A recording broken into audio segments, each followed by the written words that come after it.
Dallas is supposed to be the safe bet, the growth engine, the place where prices only go one way, up. But right now, tens of thousands of homes sit on the market, buyers hesitate, and the can't-lose Texas story starts to crack in real time. If you're the governor looking at those numbers, this isn't just a housing story anymore. It's a political problem, a budget problem, and a warning that one of Texas's proudest boomtowns might be slipping into a full-blown housing hangover. Before the slowdown, Dallas feels unstoppable. During the pandemic, it was one of the hottest housing markets in the country, a place where people flee high-tax coastal states for more space, lower costs, and booming jobs. Tech companies hire at full speed. Thousands of workers arrive on H-1B visas, often earning well into six figures, and they outbid local families on starter homes. Remote workers beam into offices in California and New York, from open kitchens in Frisco and Plano, armed with big city salaries and Dallas price tags that still look cheap to them. Investors smell the opportunity too. With rock-bottom interest rates, they scoop up single-family homes and turn them into rentals, confident that demand will never slow. In many neighborhoods, almost every listing turns into a bidding war. Even rentals get multiple applications the first weekend. All of that demand hits a market that does not have enough homes. From 2019 to the peak in 2022, the typical Dallas home jumps from under about $340,000 to roughly $485,000. At the same time, the broader Dallas-Fort Worth area sees its median home price rise from around $168,000 in 2012 to just over $400,000 by mid-2025. Migration fuels the fire. In the early pandemic years, the Dallas metro gains well over 60,000 people from other parts of the country in a single year, more than triple what it added just before COVID. Builders race to keep up, pouring concrete across the metroplex as Texas becomes one of the most aggressive home-building states in America. For a while, it all seems to work. Jobs surge, prices climb, and Dallas sells itself as the affordable alternative to the coasts. But that same boom quietly sets the stage for the mess we are watching now. So who is on the other side of all those bidding wars? First, you have the high-earning tech workers and foreign professionals. Many arrive on H-1B visas, with average salaries around $167,000, and they can stretch further than longtime Dallas families. They target newer subdivisions, good school districts, and big suburban lots, pushing prices up in exactly the places locals have been eyeing for years. Then there are the remote workers from the coasts. They sell tiny condos in San Francisco or Los Angeles, move to Dallas, and suddenly a 4-bedroom in the suburbs feels like a bargain, even as prices spike for everyone else. Investors are the third big player. Some are Wall Street-backed funds, others are small local investors trying to build rental portfolios. With cheap debt, they crowd into single-family homes, turning neighborhoods into de facto rental communities. By 2025, you can see how skewed the market becomes. In August 2025, the median close price for single-family homes in the Dallas-Fort Worth area sits just under $390,000, even after a drop of a bit more than 2% from the year before. Townhomes close around the mid-$300,000 range, with prices falling over 7% year over year, and condos, often the entry ticket for young buyers, slide more than 8% to roughly $229,000. Sales volumes tell the same story. Single-family sales actually tick up slightly, while townhome sales dip and condo sales fall by about 1/5, showing how fragile demand is at the edges. The buyers who once rushed in now pull back, and suddenly this mix, high-income newcomers, stretched locals, and investors, doesn't look as stable as it did during the frenzy. Dallas used to pitch itself as the affordable Sunbelt option. That pitch is wearing thin. As prices rocket higher, the tax bills follow. By 2024, Dallas homeowners pay about 40% more in property taxes than they did just 5 years earlier. On top of that, rising insurance costs and other housing expenses start to erode the Texas is cheaper story that drew so many people in the first place. At the same time, mortgage rates climb. Experts warn that rates stay well above the pandemic lows and are only expected to hover in the mid-6% range over the next couple of years, not crash back down. That means even if prices ease a bit, the monthly payment for a new buyer still feels heavy. The state's building boom adds another twist. Texas has been putting up more new homes than almost any other state, and Dallas sees record levels of new housing starts and deliveries over the past 4 years. What looked like a blessing during the shortage now turns into a glut. Homeowners feel the squeeze. Some decide they have had enough. They list their homes and look for cheaper, quieter places, either in smaller Texas towns or out of state. Many of those listings only move after the seller cuts the price or throws in concessions. In April, about 1/3 of homes sold in Dallas go out the door after a price drop, while only around 1 in 5 closes above the asking price. Renters, meanwhile, get a different picture. Analysts say there is now plenty of rental inventory, and rents are even slipping in several submarkets, while the cost of owning stays painfully high. A huge gap opens up between what it costs to rent and what it costs to own. And that gap is exactly what freezes the market for first-time buyers. To see how bad it gets, imagine a typical family in Dallas. Back in 2019, they are shopping in a world where the median home costs under about $340,000, and mortgage rates are much lower. The payment still stretches them, but the dream feels within reach. Fast forward to 2025. That same market looks completely different.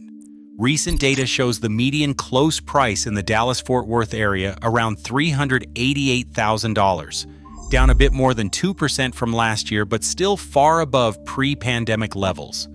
In June 2025, a broader Dallas-Fort Worth median sits at roughly $403,000, more than double where it was around $168,000 in 2012. Now layer in rates.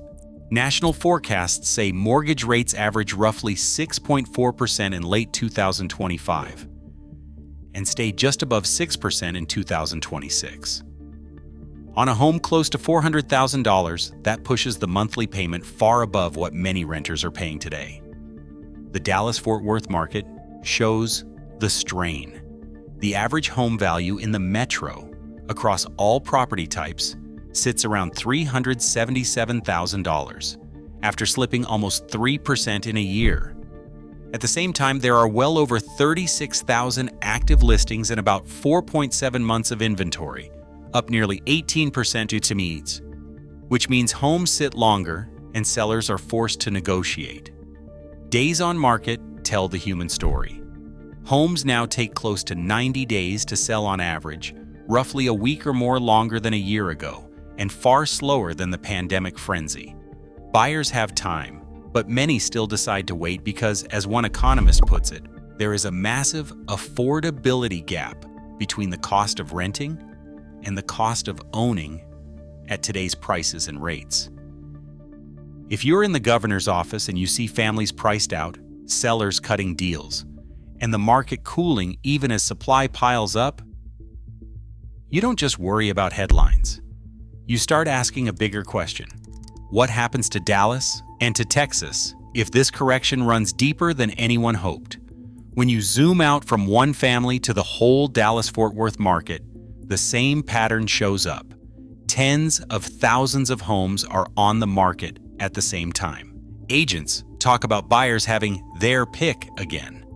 In some neighborhoods, you drive down a single block and see multiple for sale signs where, a couple of years ago, there were none. Inventory that once felt impossible to find is now stacking up. Dallas has several times more active listings than it did during the 2021 frenzy, and the metro is carrying close to 5 months of supply instead of the razor-thin levels from the boom. That shift alone changes the power balance. Sellers lose leverage, buyers gain time. You can see it in the way deals unfold.